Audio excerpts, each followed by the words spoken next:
So I've just got a stone delivery arrive.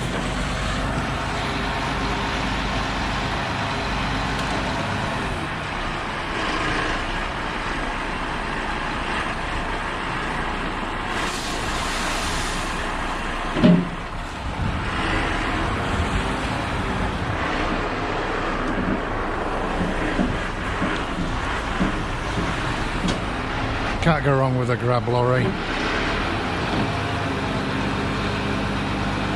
If I'd have had it loose, it'd have been tipped on the road, and then I've just got to barrow it all in. This way I've got no mess, no cleaning up. It's all on my land. It was an extra 130 quid for the grab lorry it worked out at. And is it 130 quid well spent? So blooming right it is. I thought I'd better give you a little update as to what's been going on. Not been having a lot of luck with cameras. So one GoPro I had to send away because of the motherboard. I had to have a new motherboard put in because it just wouldn't turn on. This one I've only just got back because I cracked the rear screen.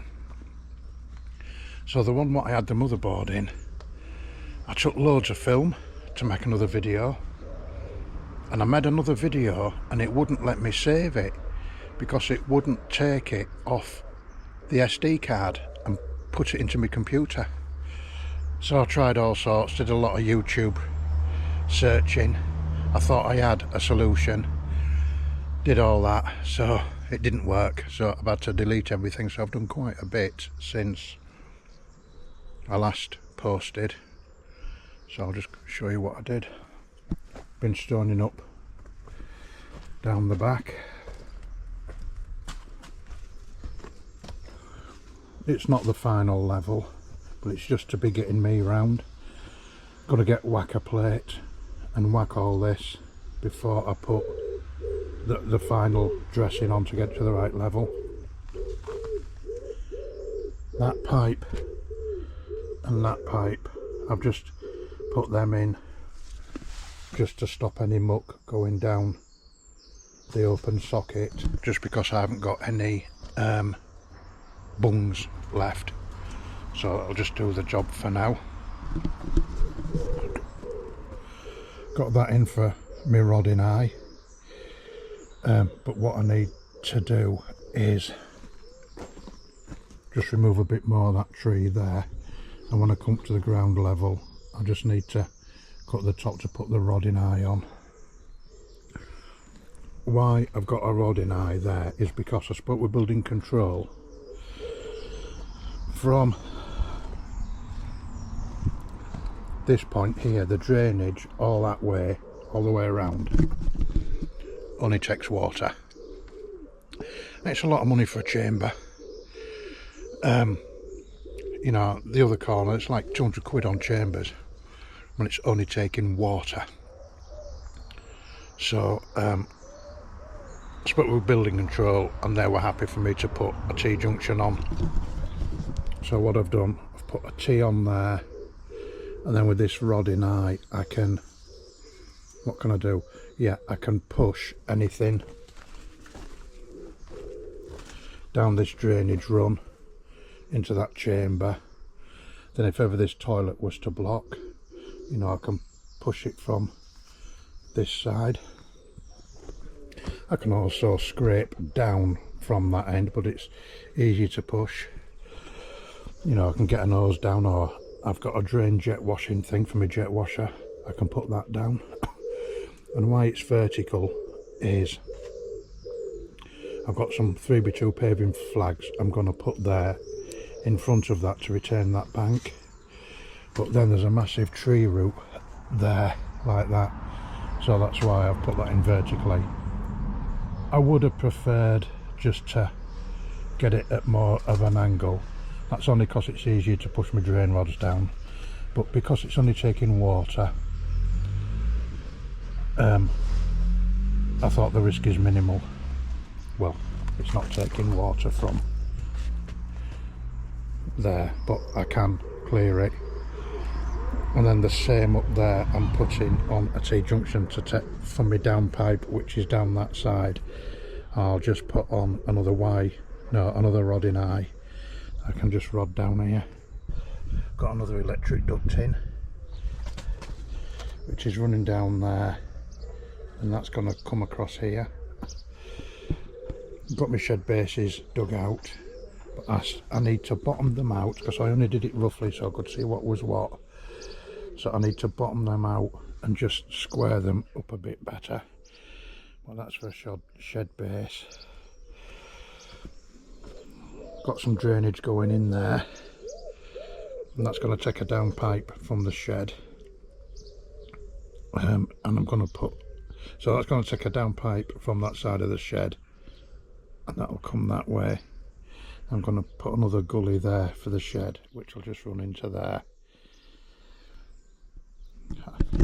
I just think it looks tidier dropping pipes straight down rather than having them running at an angle at the back of the shed. Nothing wrong with it, it's only my personal preference. And then from there I'm going to put a drain run across this back to a condensate for the air source heat pump.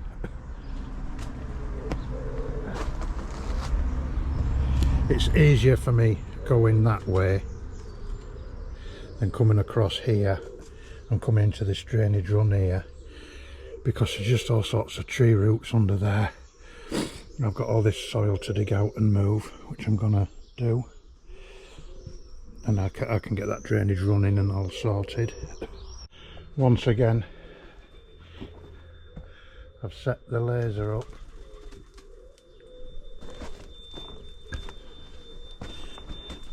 so it's set on the gradient. Just makes it so easy for getting all your pipe bedding in.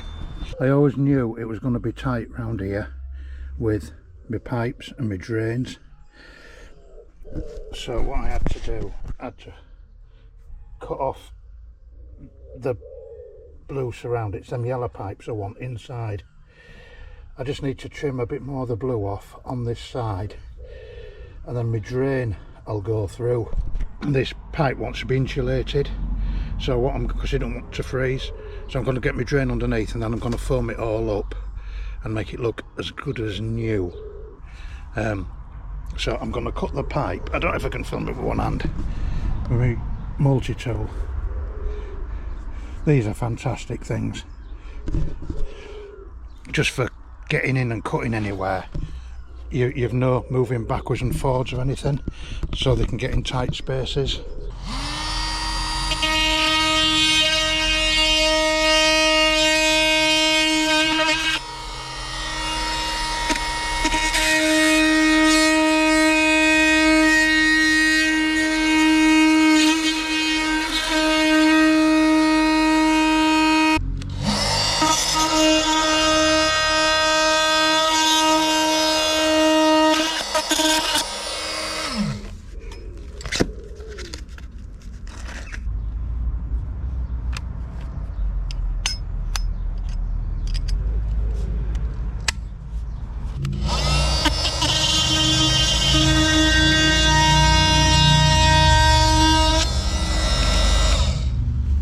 Well, it's under.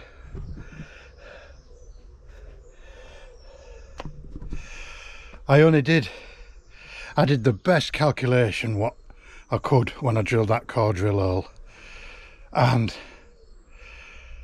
I knew we were going to be close. I don't know if this is skill or luck, but whatever, I'm so pleased, because if them yellow pipes had have been halfway up this water pipe, I'd have been buggered. I've put my duct in for my electric and my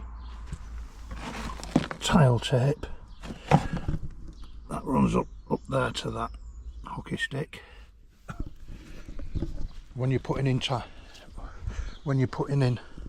tile tape, just make sure you use the one specified by your electric provider. mine is stamped with Northern Power Grid because that's their requirement, and it has to be a certain width. So don't get caught out with that, otherwise when they come to do the work they can reject it. And tile tape is really expensive. If you only want a short run of it, you'd be better off just having a look on eBay or Facebook Marketplace, because it is a lot of money, especially if you only want 3 or 4 meters. And what your tile tape does is it marks where your electric duct is, but it's like really thick lino, and your shovel can't go through it. So again, it's all protecting the cable, so just make sure you get the right one. Well, it's stupid o'clock and the sun's already still beating down. Still beating down. The sun's already out. It feels too hot already, but I'm just going to have a few hours stoning up. I got 10 tonne of stone delivered with a grab lorry, and it's fantastic with a grab lorry. It meant rather than tipping on the road or in ton bags, all tip loose. And I got 20mm crusher run, or 20mm down, whatever you want to call it, and it's so lovely to shovel. You get MOT type 1 and it's big chunks, but for doing paths like this and round services and that lot, 20mm crusher run is lovely. If you get yourself a flat bottom at the bottom of the pile and you're digging with a flat shovel, you know, one what's not crowned, it's just lovely to dig. It's not over heavy and it compacts down really well. I've got all these to whack a plate yet, what I'm putting in. So right, here we go. So what I'm doing now, I'm just going to finish the bed and surround for my drains. I put my gravel bed in to the right gradient, sit my drain on, get that in the right position, then I gravel both sides of the drain about 3/4 of the way up the top, then I sweep the top so it's all clean, photograph it so that building control can see that your drain is all bedded in, because it wants 100mm of surround, 10mm gravel surround, does an 100mm drain. So I photograph all that and then I complete the top, which I'm just going to do now. But always speak with building control, make sure they're happy to work off photos, because what I did the first section, got him here, showed him how I was doing it, and he was happy with all that, and then I said, are you happy to work with photos for the rest? And he said yes, because they do need to inspect it, and they'll have to see all the water or air testing at the end.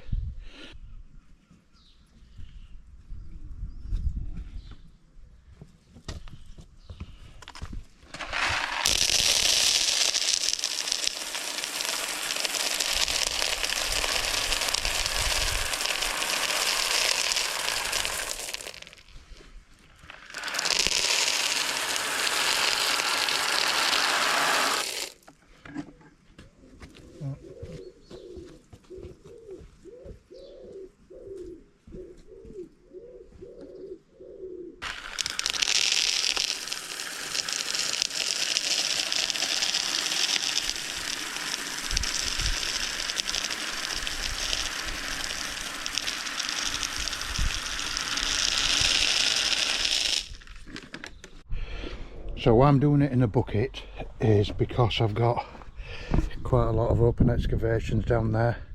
It's awkward for me to get it in a barrow round, but I will be starting to barrow soon from that once I've gravelled it up. I'll show you, and I can control it better out of a bucket, and I haven't got stone here crowned up or at that side to hold the gravel, so it's just more controllable for me. I'm not wasting loads of gravel, and why I'm only using one bucket, carrying one bucket around, my other buckets are broke, I've pulled the handles through.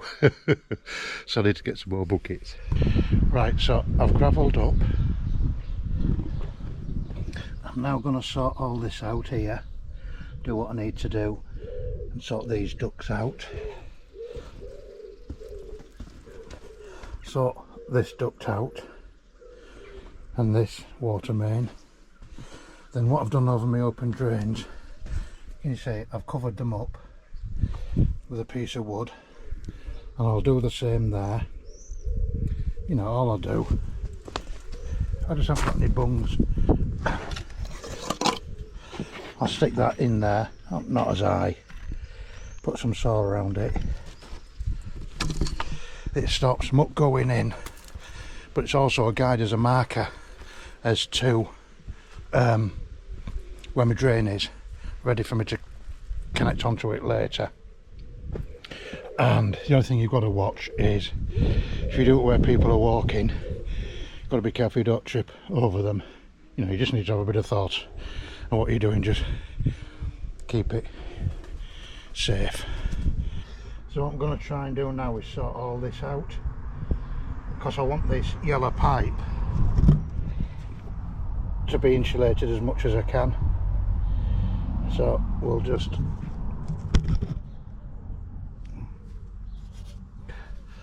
sort it out.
So what I'm doing now, because I don't want to disturb my bed and surround, I tipped a barrow load right at the end of stone, and then I just keep working my way along, barrowing on top of the stone what I've tipped, and it just tips nice and gently without disturbing all the bed and surround.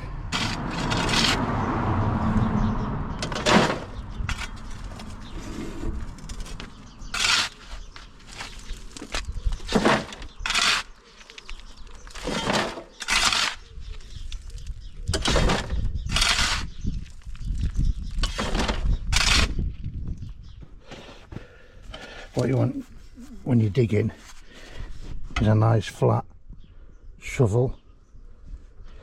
You don't want a shovel with all the ends rounded up, because it doesn't go in the stone. And then the ground, what you're putting your stone on, or your sand, always make sure the bottom is flat. And then when you're digging, you need to dig from the bottom of the pile on the flat ground. And if you've got yourself a flat bottom to work off, it is so easy. Don't have loads of ruts and rocks and think you'll be all right, because it won't.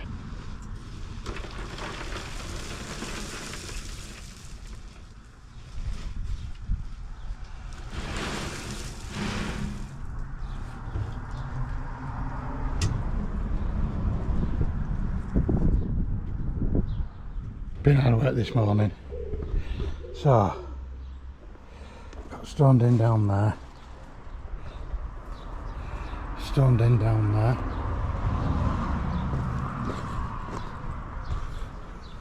That's where my drain is, behind that. I've got another one behind that board there. There's my duct. Got my other ducts all sorted. So what I want to do next is square these up properly, because they're only dug rough. So I'll square them up, get them bottomed out, get them concreted, then I can sort all this out properly, this stone, get my levels sorted. I need to get all my stone whacked, compacted, and shift all this soil, but that's gonna definitely be another day, because I've had enough for today. It's only dinner time, but roasting, so I just feel there's not a lot to show in this video. But oh yeah, that's the thing. When I was showing in my other videos about setting my gradient up with the laser, and I've mentioned about you can do it with packers underneath the spirit level. There's another way what we used to do it, and that was with boning rods. If anybody's interested, want to know what boning rods are and about, if you just let me know in the comments, and I'll do a little video to show you, because it's quite foolproof and easy, and it don't cost you anything, but ideally it needs two of you. Yeah, just let me know if you want to see that, and I'll see you another day. Thank you very much for watching.